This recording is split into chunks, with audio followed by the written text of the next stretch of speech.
لا علاج مرض۔ پرانے وقتوں کی بات ہے کہ ایک استاد اپنے شاگردوں کو بڑی محنت سے پڑھاتا تھا۔ استاد کی اس محنت کی وجہ سے اسکول کے بچے ہر وقت پڑھنے میں ہی مصروف رہتے تھے۔ ایک دن بچوں نے آپس میں مشورہ کیا کہ چونکہ استاد ہر وقت ہمیں پڑھاتا رہتا ہے، جس کی وجہ سے بعض اوقات ہمیں بڑی تھکاوٹ اور الجھن ہوتی ہے، وہ ذرا بھی ہمیں فارغ نہیں چھوڑتا، اس لیے کوئی ایسی تدبیر کرنی چاہیے جس سے استاد کسی پریشانی میں مبتلا ہو جائے اور چند روز کے لیے ہمیں خلاصی ہو جائے۔ ایک بچہ کہنے لگا کہ ہمارا استاد تو کبھی بیمار بھی نہیں ہوا کہ چند دن تک ہم اس کی قید سے چھوٹے رہیں۔ وہ تو ایک سخت پتھر کی طرح ہمارے سروں پر جمع ہوا ہے، نہ خود فارغ بیٹھتا ہے اور نہ ہمیں فارغ بیٹھنے دیتا ہے۔ ایک لڑکا ان میں سے سب سے زیادہ ذہین تھا۔ وہ کہنے لگا کہ ایک تدبیر میرے ذہن میں آئی ہے، وہ یہ ہے کہ جب استاد آئے تو میں اس سے کہوں گا، اے استاد، آپ کے چہرے کی رنگت زرد کیوں ہے؟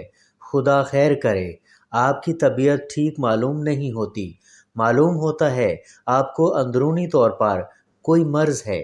وہ لڑکا کہنے لگا، اس سے استاد تھوڑا سا وہم میں پڑ جائے گا، اور جب ہمیں پڑھانے لگے گا تو تم میں سے ہر کوئی باری باری اسی طرح استاد کو وہم میں ڈال دینا اور کہنا، استاد جی، خدا خیر کرے، آپ کی طبیعت ٹھیک معلوم نہیں ہوتی۔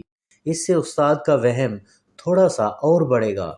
جب اس بات کو 20-25 بچے بار بار کہیں گے تو استاد کے دل میں وہم اپنی جگہ بنا لے گا، اور وہم ایک ایسی چیز ہے جس کی وجہ سے عقل مند بھی پاگل ہو جایا کرتا ہے۔ سب بچوں نے اس تجویز پر اتفاق کیا اور اس ذہین لڑکے کو شاباش دینے لگے کہ کیسی عمدہ ترکیب تم نے بتائی ہے۔ اس کے بعد سب بچوں نے آپس میں عہد کیا کہ ایسا ہی کریں گے۔ پھر ذہین لڑکے نے سب بچوں کو تاکید کی تاکہ کوئی بچہ چگلی کرتے ہوئے استاد کو ٹھیک بات نہ بتا دے۔ چنانچہ جب اگلا دن ہوا تو سب بچے پڑھنے کی غرض سے اسکول کی طرف روانہ ہوئے اور منصوبے کے مطابق اسکول کے باہر جا کر کھڑے ہو گئے تاکہ وہ چالاک لڑکا سب سے پہلے اندر داخل ہو اور استاد کو وہم میں ڈالے۔ اس کے بعد باقی لڑکے باری باری داخل ہوں۔ چنانچہ چالاک لڑکا اسکول میں داخل ہوا اور استاد کو سلام کیا، پھر استاد کے چہرے کی طرف دیکھتے ہوئے ہمدردانہ انداز میں کہنے لگا، استاد، خدا خیر کرے، آپ کے چہرے کی رنگت بڑی زرد ہو رہی ہے۔ استاد نے اس کی بات کا کوئی نوٹس نہ لیا اور اسے جھاڑتے ہوئے بولا، مجھے کوئی تکلیف نہیں ہے، میں بالکل ٹھیک ہوں، تو بیٹھ جا اور خبردار بک بک نہ کر۔ چالاک لڑکے نے وہم کا تیر چلا دیا تھا، اس لیے چپ ہو کر بیٹھ گیا۔ اب آہستہ آہستہ اسکول کے دوسرے بچے بھی آنا شروع ہو گئے۔ جو بھی آتا استاد کو اسی طرح کہتا۔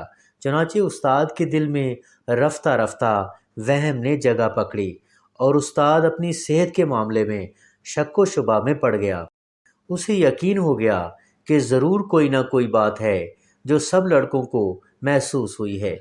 جب وہم استاد کے دل میں گھر کر گیا تو اس نے اپنے آپ میں سستی محسوس کرنا شروع کر دی اور ڈر کے مارے اٹھا کہ نہ جانے کس مرض کا شکار ہو گیا ہوں کہ چہرے کی رنگت ہی بدل گئی ہے۔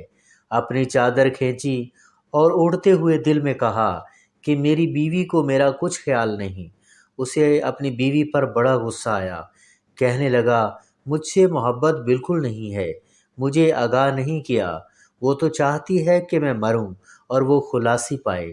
استاد غصے کی حالت میں گھر کی طرف چلا اور ٹھوکر مار کر گھر کا دروازہ کھولا۔ بچے بھی استاد کے پیچھے پیچھے چپکے سے چلے آ رہے تھے کہ دیکھیں معاملہ کہاں تک پہنچا ہے۔ بیوی نے جو اپنے خاوند کو اس قدر غصے کی حالت میں دیکھا تو بولی، خدا خیر کرے، آپ اس قدر جلدی گھر آ گئے ہیں، خدا نہ کرے آپ کی طبیعت خراب ہو۔ طبیعت تو ٹھیک ہے نا آپ کی؟ استاد غصے میں بھرا ہوا بولا، تو ہے ہی اندھی، میری رنگت اور میری حالت تو تجھے نظر ہی نہیں آتی۔ میرے غم میں دوسرے رو رہے ہیں اور تجھے میری کوئی فکر نہیں ہے۔ بیوی کہنے لگی، اے میرے سرتاج، آپ کو کوئی بیماری نہیں ہے، اچھی بھلی چہرے کی رنگت ہے، معلوم ہوتا ہے کہ آپ کو کوئی وہم ہو گیا ہے، بلا وجہ فکر میں مبتلا ہیں۔ استاد جی بولے، تجھے اب بھی یقین نہیں آ رہا؟ دیکھتی نہیں کہ مجھ پر کپ کپی طاری ہے اور تو کہہ رہی ہے کہ میں وہم کا شکار ہوں۔ مجھے تو اپنی جان کی فکر کھائے جا رہی ہے۔ بیوی اس صورتحال سے بڑی پریشان ہوئی اور کہنے لگی، اے میرے سرتاج، آپ میری بات کا یقین کریں، میں ابھی آئینہ لے کر آتی ہوں۔ آپ خود اپنے چہرے کی رنگت دیکھ لیں تاکہ آپ کو پتہ چل جائے کہ میں ٹھیک کہہ رہی ہوں یا غلط۔ استاد جی پوری طرح وہم میں مبتلا ہو چکے تھے۔ بولے، جا جا بڑی آئی مجھے آئینہ دکھانے والی، جلدی سے میرا بستر بچھا دے تاکہ میں آرام کروں، میرا سر بھاری ہو رہا ہے۔ بیوی نے بستر بچھانے میں ذرا سی دیر کی۔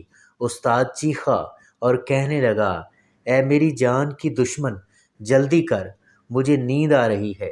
بیوی بیچاری نے جلدی جلدی بستر بچھایا اور استاد لیٹ گیا اور ہائے ہائے کرنا شروع کر دیا۔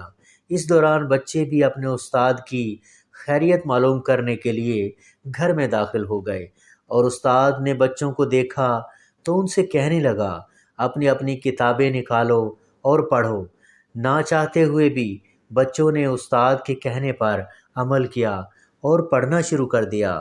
آپس میں کہنے لگے کہ ہم نے اتنا کچھ کیا اور پڑھائی سے پھر بھی جان نہیں چھوٹی، اس لیے اب کوئی دوسری تدبیر کرنی چاہیے کہ پڑھائی سے چند دنوں کے لیے آرام ملے۔ وہ چالاک بچہ پھر بولا اور دوسرے بچوں سے کہنے لگا، تم سبق پڑھو لیکن ذرا بلند آواز سے پڑھو۔ چنانچہ جب بچوں نے بلند آواز سے سبق پڑھنا شروع کیا تو وہی لڑکا کہنے لگا، بچوں، ہماری آواز سے استاد کو تکلیف ہوتی ہے، اس سے استاد کے سر درد میں اضافہ ہو جاتا ہے۔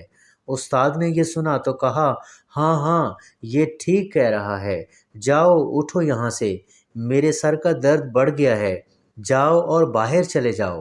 سب لڑکے بڑے خوش ہوئے اور کہنے لگے، استاد جی، خدا آپ کو اس مرض سے جلد نجات دے۔ پھر لڑکے استاد کی اجازت سے اپنے اپنے گھروں کو چل دیے۔ ماؤں نے جو بچوں کو وقت سے پہلے گھر آتے دیکھا تو ناراض ہوئیں اور کہنے لگیں کہ یہ پڑھنے کا وقت ہے اور تم گھر آ گئے ہو، یہ استاد سے کچھ حاصل کرنے کا وقت ہے اور تم کتاب اور استاد سے پیچھا چھڑا کر گھر بھاگ آئے ہو۔ لڑکے کہنے لگے، اس میں ہمارا کیا قصور ہے؟ قضائے الہی سے ہمارا استاد بیماری میں مبتلا ہو گیا ہے۔ ماؤں نے کہا، تم جھوٹ بولتے ہو، ہم صبح کو استاد کے پاس جائیں گی تاکہ اصل حقیقت معلوم ہو۔ بچوں نے کہا، 100 بار جائیں، آپ کو ہمارے سچ اور جھوٹ کا پتہ چل جائے گا۔ چنانچہ صبح کو بچوں کی مائیں استاد کی مزاج پرسی کے لیے استاد کے گھر پہنچ گئیں۔ استاد مریضوں کی طرح لیٹا پڑا تھا اور عورتوں کی طرح درد سر کی وجہ سے سر کو باندھ رکھا تھا، کبھی کبھی ہائے ہائے بھی کرتا تھا۔ سب نے مزاج پرسی کی اور کہا، اے استاد، خدا خیر کرے، آپ کے درد سر کی ہمیں تو خبر نہیں تھی۔ استاد بولا، خبر تو مجھے بھی نہ تھی، میں پڑھنے پڑھانے میں مشغول تھا، مجھے تو ان بچوں نے بتایا تو مجھے معلوم ہوا کہ واقعی اندرونی طور پر میں بیمار ہوں، چونکہ یہ قاعدہ ہے کہ جب انسان کسی کام میں ہر وقت مشغول ہوتا ہے تو اسے اپنی تکلیف دکھائی نہیں دیتی، اور یہی کچھ میرے ساتھ بھی ہوا۔ مجھے تو اپنی بیماری کا علم ہی نہیں تھا۔ مالک بھلا کرے ان بچوں کا کہ جنہوں نے میرے چہرے کو دیکھ کر سب کچھ جان لیا۔ بچوں کی ماؤں نے استاد کی حالت دیکھ کر سمجھ لیا استاد وہم کا شکار ہو گیا ہے، اسے کوئی بیماری نہیں ہے۔ چنانچہ وہ استاد کو اپنے حال پر چھوڑ کر یہ کہتی ہوئیں اپنے اپنے گھر کو روانہ ہو گئیں کہ وہم کا علاج نہیں ہے۔